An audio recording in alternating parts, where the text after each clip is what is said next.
लोकतंत्र की ताकत क्या होती है। लोकतंत्र की ताकत धरना प्रदर्शन होती है ताकि जनता की आवाज को सरकार के कानों तक पहुंचाया जाए। ये पहली बार देखा गया है कि जब हमारे देश के युवा जंतर मंतर में बैठे 18 साल से लेकर 24-25 साल के युवा थे।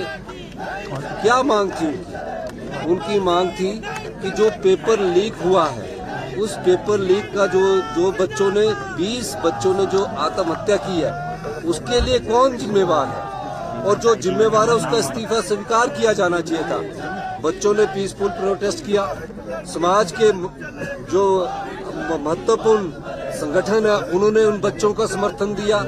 हमारे प्रसिद्ध वांगचुक जो सामाजिक कार्यकर्ता उन्होंने समर्थन दिया। और सबसे बड़ी बात, मुख्य विपक्षी पार्टी के हमारे नेता जो लोकतंत्र में विपक्ष के नेता है राहुल गांधी जी ने उस प्रोटेस्ट में उनका समर्थन किया और कहा कि निश्चित रूप से धर्मेंद्र प्रधान जी को इस्तीफा देना चाहिए।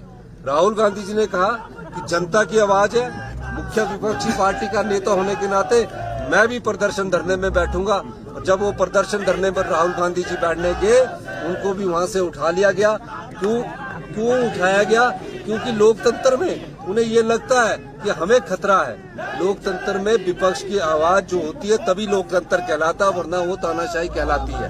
तो इस संदर्भ में आज राहुल जी को प्रियंका जी के साथ मिसबिहेव किया गया और ये सब चीजें जो उन्होंने की है ये इस चीज को इंगित करता है कि जिस प्रकार सरकार हमारे स्टूडेंट्स को, छात्र आंदोलन को कुचलने की कोशिश कर रही है, वो इस बात का संकेत है वो उनकी मांग को मानने का समर्थन नहीं करती है।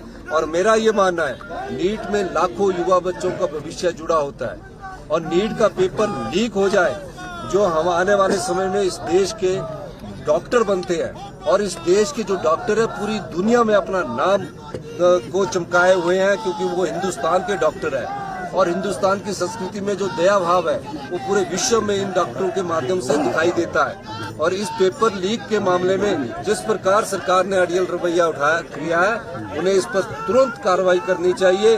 और राहुल गांधी जी के साथ जिन लोगों के जिन्होंने बदतमीजी की है, जिन्होंने उनके साथ मिसबिहेव किया, उसके खिलाफ भी कार्रवाई होनी चाहिए। और जो हमारे अपने बच्चे हैं वो जो नीट का पेपर देते हैं, हमारे अपने बेटे हैं, उन सबको के खिलाफ जो FIR दर्ज हुई है वो मिल बैठ के समाधान करके उनके खिलाफ FIR को खत्म करना चाहिए। और जो बच्चों की मांग है उसको मानना चाहिए।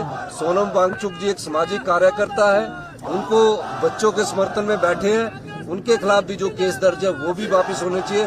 और राहुल गांधी जी ने जो बात उठाई है कि धर्मेंद्र प्रधान जी का इस्तीफा होना चाहिए, वो कोई अपने लिए नहीं उठा रहे हैं, वो उस प्रदेश के युवाओं के लिए आवाज उठा रहे हैं। जो प्रदेश का युवा आज तनावग्रस्त है, उस तनाव को दूर करने के लिए वो बार बार कोशिश कर रहे हैं कि युवाओं को जितना तनाव इस बार सरकार से मिल रहा है उसके लिए आपको तुरंत कार्रवाई करनी चाहिए, ये मैं कहना चाहूंगा। और हिमाचल प्रदेश कांग्रेस कमेटी की तरफ से आज ये धरना दिया गया है जिसमें हम सब लोग मंत्रिमंडल के मुख्यमंत्री महोदय सब लोग इस राहुल गांधी जी के समर्थन में बैठे हैं। और हम चाहेंगे कि राहुल जी जो संघर्ष कर रहे हैं उसमें हिमाचल प्रदेश भी थोड़ा सा कोई योगदान दे सके, तो इस धरने के माध्यम से